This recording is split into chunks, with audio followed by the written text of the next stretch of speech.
Hola, soy María Peroni y te doy la bienvenida a Zona Neutral, tu magazine periodístico. Muy bienvenidos a la doctora Ada Luis Centurión. Gracias por venir. Muchas gracias. Muchas gracias a vos por invitarme. ¿Cómo no invitarte a vos? Sos una divina total que, bueno, después voy a contar cómo la conocí a Ada. La doctora Ada Luis Centurión, que yo tuve el placer de conocer precisamente en el contexto de un juicio por la parte contraria, lo cual la gente piensa comúnmente, el común de la gente, que, a ver, vamos a enfocar a Ada. Las personas piensan que los abogados cuando estamos en causas contrarias nos matamos, ¿no? Pero nada que ver. O sea, nosotros lo que tratamos es de solucionarle los problemas que tienen nuestros clientes de la mejor manera posible. A Ada yo la conocí en el contexto de una causa donde ella defendió una parte y yo la otra. Bueno, nada, las audiencias, después de ahí seguimos siempre en contacto y descubrí en ella una más allá de la gran profesional que sos, Ada, una excelente persona. Muchas eso gracias. Es lo más importante. Muchas gracias, a mí me pasó lo mismo. Sí, precisamente a veces la gente se piensa de que uno, cuando se pone la camiseta por el caso que nos toca representar, eso tiene, digamos, va a conllevar que va a roces entre nosotros, o digamos, o a malos tratos y demás, y no, el respeto y digamos, hacia la dignidad de la profesión. Tal cual. O sea, forzosamente nosotros tenemos que tener en cuenta que somos como embajadores donde vamos, porque, a ver, hay mucha gente que habla mal de los abogados porque utilizan pruebas falsas, etcétera, etcétera. Que los hay también. Que los hay, por eso pero los hay. Caemos en la misma bolsa. Entonces, lo que no hacemos exactamente. No es que somos los menos. Hay de todo. Hay de todo. Pero también hay buena gente, hay gente sí, honesta, exactamente. hay gente que se preocupa realmente porque salga a luz la verdad. Eso es lo más importante. Exactamente. Bueno, nosotras pertenecemos al sector de la verdad, en procura de que salga la justicia a favor de quien corresponde, ¿no? Tal cual. Somos dos trabajadoras del derecho y no estamos en la bolsa digamos, en la bolsa negra, que yo digo y somos independientes. Exacto. Y como se llama el programa. No tenemos bajada de línea tampoco. Bueno, Ada, vos sos especialista en violencia. Exacto. Un tema que lamentablemente siempre no es que está de moda ahora. ¿Viste? Cuando dicen no, la violencia está de moda ahora, no. Es que hubo siempre violencia. Siempre, desde que el mundo es mundo, lamentablemente. Exactamente. Y se mantiene, lamentablemente, reitero esta palabra, pues lamentable, vigente y cada vez más violenta, ¿no? Y cuando se conoce un hecho aislado es porque alguien se atrevió a mediatizarlo, pero la gente no tiene idea que lo que se conoce es menos del 1% de lo que sucede, ¿no? Hay violencia de todos tipos, vivimos en una sociedad violenta. Bueno, yo siempre sostengo eso, ¿no? De repente vas por la calle porque mirás a una persona, no estás mirando a una persona, mirás para ahí, hay una persona y te dice, ¿por qué me miras mal? Y ¿Por qué me miraste, aunque no mires mal? O porque me miraste o lo que sea. Respecto al tema de los femicidios, que siempre siguen en aumento, no tienen freno. Totalmente. No hay freno. Es que, a ver, el problema de la violencia contra la mujer es un problema mundial. Exacto. Y es un problema, o sea, no solamente que ahora, digamos, una explosión de violencias, sino que viene de larga data, y pienso que precisamente no está siendo tratado adecuadamente, y muchos de los femicidios que, digamos, que suceden hoy en día, el problema es que podrían ser evitados desde el punto de vista de que a veces la mujer hace la denuncia, no es escuchada, exacto, no es atendida su denuncia como corresponde. O sea, no porque los jueces no quieran, las comisarías están saturadas, también. Lamentablemente tengo para contarte, por ejemplo, un caso ahí de Zona Sur, de que hay una prohibición de acercamiento que detecté que hacía muchísimo tiempo había sido ordenada y no había sido notificada. Y el problema es según lo que me informaron, por un lado en la comisaría aluden a que tienen mucho trabajo y que no dan abasto con la cantidad de notificaciones que tienen que llevar, o sea, con relación a estas prohibiciones de acercamiento. Y a su vez lo comenté en el juzgado para ver qué podía llegar, o sea, qué solución le podía llegar a dar, y lo que me informaron fue que en realidad la comisaría estaba siendo investigada, entre comillas, porque recibía coimas para poder hacer su tarea. Claro. ¿Se entiende? Sí, sí, Entonces, cuando nosotros, acá no es solamente un problema, digamos, de si se atiende o no se atiende la violencia, digamos, a nivel judicial. Es que, digamos, tienen que trabajar en forma conjunta con todo el aparato. Por ejemplo, a veces las personas, tengo lamentables experiencias de mujeres que conocí, que fueron a, digamos, a hacer la denuncia y después tienen que pasar por el cuerpo médico forense y tienen que viajar un montón, sobre todo en la provincia de Buenos Aires, para poder ser examinadas, para que haya, digamos, una constancia de que realmente, o sea, o fueron golpeadas, no sé, que fueron lesionadas. Y no siempre se puede hacer eso en tiempo y forma. No, el caso de una, o sea, que interviene en casos, por ejemplo, donde un hombre le rompió las piernas así, le dio tantas patadas en las rodillas que se las quebró a una mujer. Lamentablemente, esa mujer estuvo horas tirada hasta que un familiar, o sea, una hermana, como ella no contestaba los mensajes, se acercó a ver qué había pasado. Sí. Y mientras tanto, bueno, o sea, es todo el aparato, digamos, el que debería funcionar adecuadamente y no está ocurriendo. Por eso esto es un problema, el problema de la violencia letal, sobre todo contra las mujeres, es un problema de la seguridad, porque las mujeres no estamos seguras.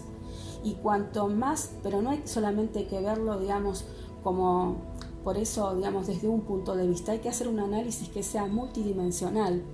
Sí. E interseccional. ¿Por qué? Porque cuando esas mujeres, cuando se trata de una mujer que tiene que ir a trabajar, que tiene que salir a las 5 de la mañana para el trabajo, que no tiene buena iluminación en el lugar donde tiene que ir a tomar el colectivo, que es una persona de bajos recursos, esas, digamos, esas condiciones digamos, hacen que aumente su inseguridad. Entonces todo eso tiene que ser trabajado. Exactamente. Aparte, lo que yo he advertido desde que empecé a ejercer con el tema de violencia es que ya de base tiene un vacío enorme. Es la misma ley, digamos, la provincial y la nacional. El vacío está en lo preventivo. Es más otros vacíos que hay, ¿no? Digamos, son como agujeros negros, pero digamos el tema preventivo con el perímetro de exclusión sabemos que eso no alcanza, no alcanzó, siempre fueron violados. Después vino fuera de la ley, pero no contrario a la ley, el chiste de los botones antipánico, bueno, que tampoco no funcionan y aparte no fueron dados en determinados sectores o de la provincia de Buenos Aires o de otras provincias, pero no en todos. Tendría que haber sido integral, digamos, para que la protección o el llamado de la víctima, ya sea a la policía o a la ambulancia, a la fuerza es el botón antipánico es para policía y ambulancia, es así. O si vos ves que hay un tema de robo, presumís que puede ser o por robo, llamás policía, o en este caso es el mismo tipo de botón, ya sea para víctimas de violencia que pasaron por un trance así, como por ejemplo le dan a los jubilados, se lo dan en forma gratuita por el tema, viste, lo que pasa con, qué sé yo, en una salidera bancaria que van a cobrar la magra jubilación que cobran, o sea, como hay tantos hechos de violencia que terminan con muerte, se les proporciona en forma gratuita un botón antipánico, es igual al otro. El tema es dejando de lado no por disminuir la problemática, ¿no? Por los jubilados es lamentable que los ancianos sean golpeados y matados por sacarle una jubilación o lo que fuere. O sea, están matando personas, o las personas siguen muriendo a distintas edades. Ese botón no sirve porque no en todos los casos funciona, y además de no funcionar, no está dado en forma, digamos, más allá de lo integral, en forma justa y equitativa para todos. O tengo un botón y te lo doy para todo el mundo víctima de violencia o que por distintas conflictivas intrafamiliares o lo que sea, hay distintos tipos de violencia, expliquémosle a la gente, está la violencia intrafamiliar, la violencia cibernética, la violencia obstétrica, la informática, la cibernética, la simbólica. Hay muchos tipos de violencia, pero cualquier persona, incluso que tiene en la mira que ya está en una situación de violencia, tiene que tener acceso a ese dichoso botón. Hay algo peor todavía, a una situación más lamentable, que hay ciertos puntos del país donde las mujeres ni siquiera tienen una oficina donde denunciar. Exacto. Hay muchísimos puntos del país. Eso, digamos, lo sé de buena fuente porque en algún momento hice... En un posgrado que hice ahí en la Universidad de Buenos Aires, tuve la oportunidad de cursar con muchos jueces de todo el país. Sí. Entonces sé puntualmente que, atención, las 24 horas efectivamente se da solamente en Capital Federal. En todo el país. En la oficina que depende de la corte. Vas a hacer una denuncia de violencia y tenés que estar un día y medio. Porque yo entiendo que estén rebalsados, pero también entiendo que hay muchísima gente en el Estado que son los dichosos ñoquis que no hacen nada, y de repente cuando vos vas a la oficina que vas a denunciar, ves que están los mostradores y hay 2 que atienden y 5 que están tomando café. Lo que pasa es que la ventaja que se tiene es que atienden las 24 horas.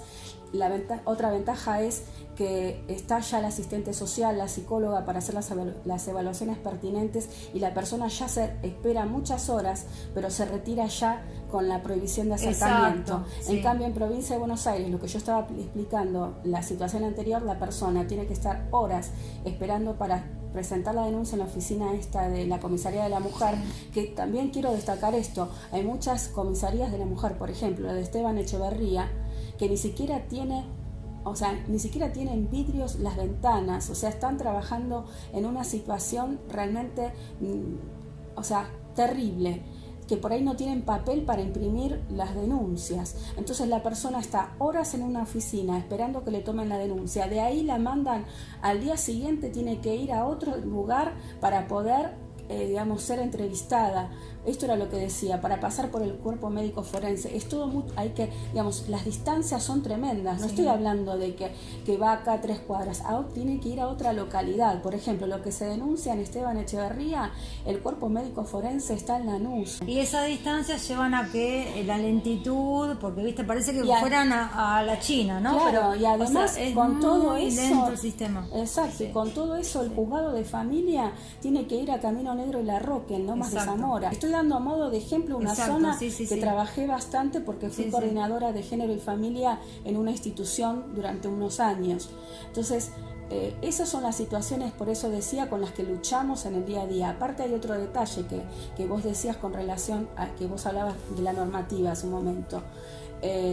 La provincia de Buenos Aires tiene una ley que es contra la violencia doméstica. La violencia doméstica es solamente un aspecto, es una forma de violencia, que es lo que la ley nacional, un aspecto que incluye la ley nacional, pero no está tratando realmente, eso no es generalmente se habla de violencia de género cuando se trata de aplicar esa norma, pero en realidad no está previsto, porque lo que hay que aplicar es la ley nacional, porque la ley nacional, por ejemplo, como estos casos que estuvimos viendo en la semana, que se habló tanto, que es el caso de la probation, que eligió Babi, etcétera, etcétera, de la violencia a nivel, la violencia mediática. ¿Por qué se puede, trabajar esos temas? ¿Por qué se pudo articular acá a través de la Ciudad de Buenos Aires, de la justicia de la Ciudad de Buenos Aires? ¿Por qué? Porque nosotros, primero se aplicó esa ley y después se aplicó la ley antidiscriminación. Por eso digo, lo que prevé la ley a nivel nacional es mucho más amplio que lo que en realidad está aplicando la provincia de Buenos Aires. Y estamos hablando de provincia de Buenos Aires, no estamos hablando del resto de las provincias, porque cada una tiene su librito.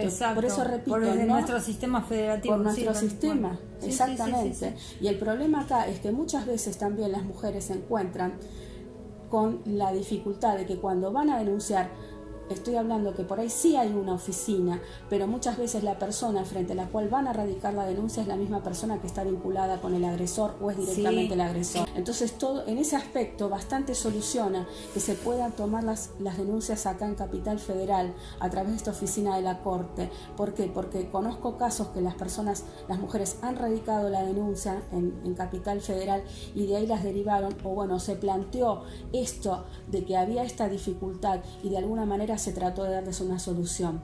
Por eso, de alguna manera, quiero agradecer a todas las personas que trabajan en este tema, que están trabajando a nivel consciente, que están haciendo mucho, porque de verdad hay gente que está comprometida con este problema, hay gente que está muy preocupada. Lo que pasa es que también tenemos a esto, de todo esto se suma otra dificultad, que es la falta de estadísticas. ¿Por qué?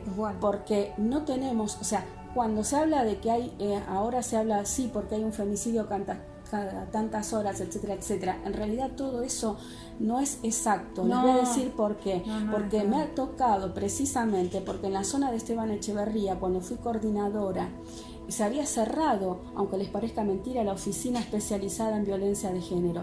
Entonces juntamos firmas, nos movilizamos con los vecinos y fuimos, además dejamos un petitorio en Lomas de Zamora, en la Fiscalía General. Y ¿qué fue lo primero que me dijeron? Pero no hay tantos femicidios en esa zona.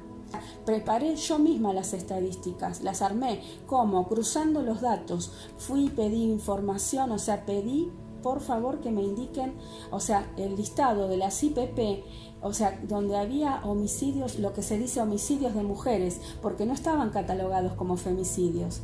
Y en realidad nosotros en muchos casos lo que tenemos que darnos cuenta desde el punto de vista técnico que vos me preguntabas al principio, es que a veces nosotros no nos damos cuenta que estamos frente a otra categoría que no está tipificada en nuestro Código Penal, que son feminicidios. Yo al principio también era reacia de pensar en esta distinción teórica que hace precisamente Marcela Lagarde, que es una antropóloga mexicana que se dedica al tema y que en su momento fue legisladora y que ha participado de los proyectos de reforma en el Código en España.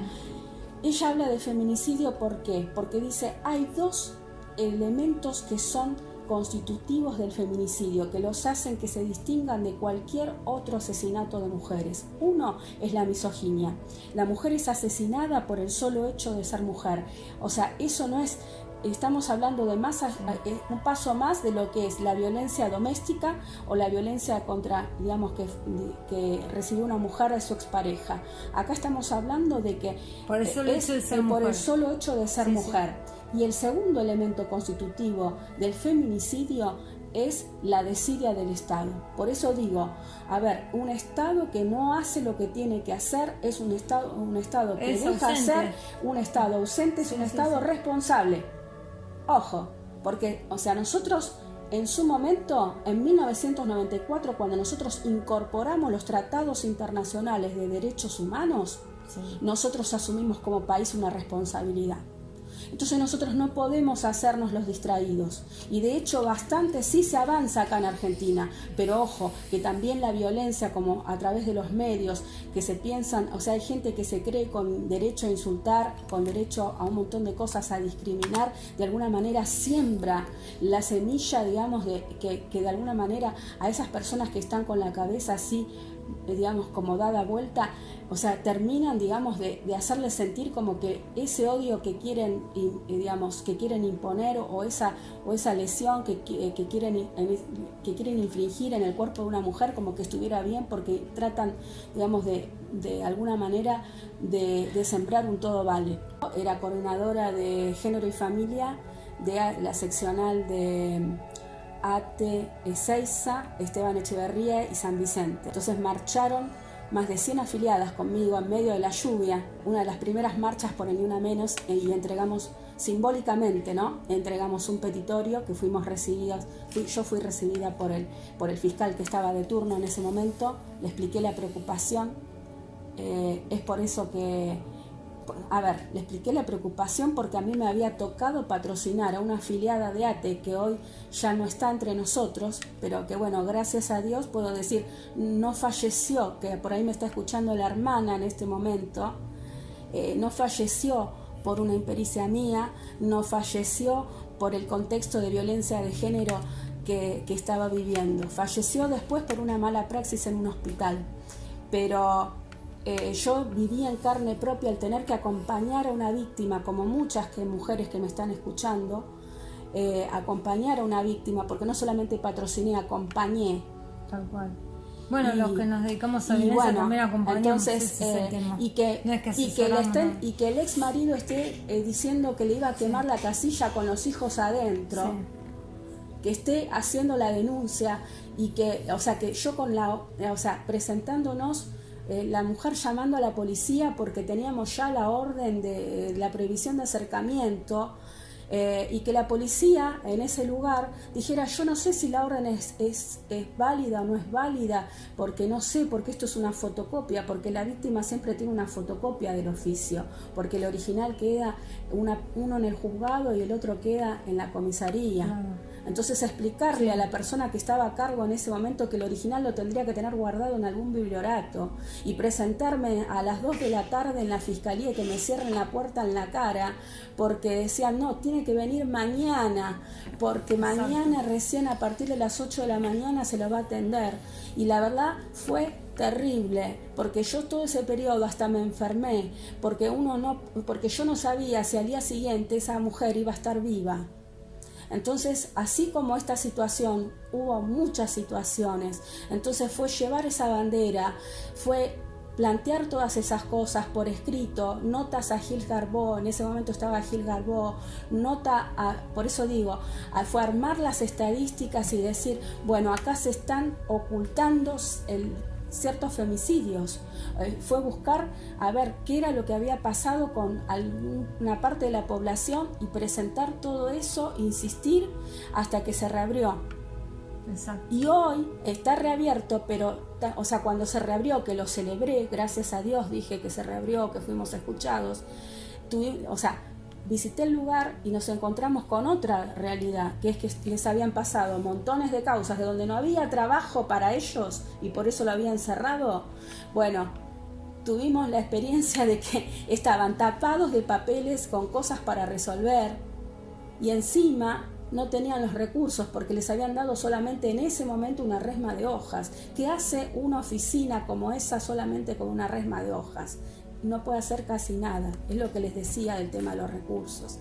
Entonces, y ahora, bueno, los traslados prácticamente no tienen gente, porque sacan personal de un lugar y lo llevan a otro. Entonces se dice: sí, porque se inauguró tal nuevo lugar, se inauguró tal nueva fiscalía, y en definitiva, o sea, hay algo que no está bien, hay algo que es falso en el fondo, porque se reabrió, porque ponen un cartel, porque hacen una demostración de que algo se está inaugurando, pero cuando uno escarba, porque uno lucha, porque somos abogados que estamos al lado de la persona y estamos peleándola todos los días, porque yo no estoy sentadita en mi oficina y escribiendo artículos nada más, estoy yendo igual acá que vos, María, estamos yendo todos los días a tribunales, estamos luchando por las causas y nos encontramos con que no hay, con esto, que no hay personal, o que no hay personal idóneo, o que por ahí precisamente uno se encuentra con una falta de respuesta de parte de la justicia, que no es de parte del juez. Vuelvo a repetir, porque los jueces muchas veces y los secretarios de los juzgados se quedan después de horas firmando cosas y luchan para que todo esto, digamos, termine, pero el problema acá es que es un problema social, que se tiene que comprometer más de una persona para trabajar en serio y para poder ponerle fin a esto, o por lo menos disminuir la cantidad de asesinatos de mujeres. Por eso hablaba del feminicidio y por eso hablaba de la responsabilidad del Estado en todo esto, porque es el Estado el que tiene en definitiva que afectar los recursos. Está ausente desde siempre.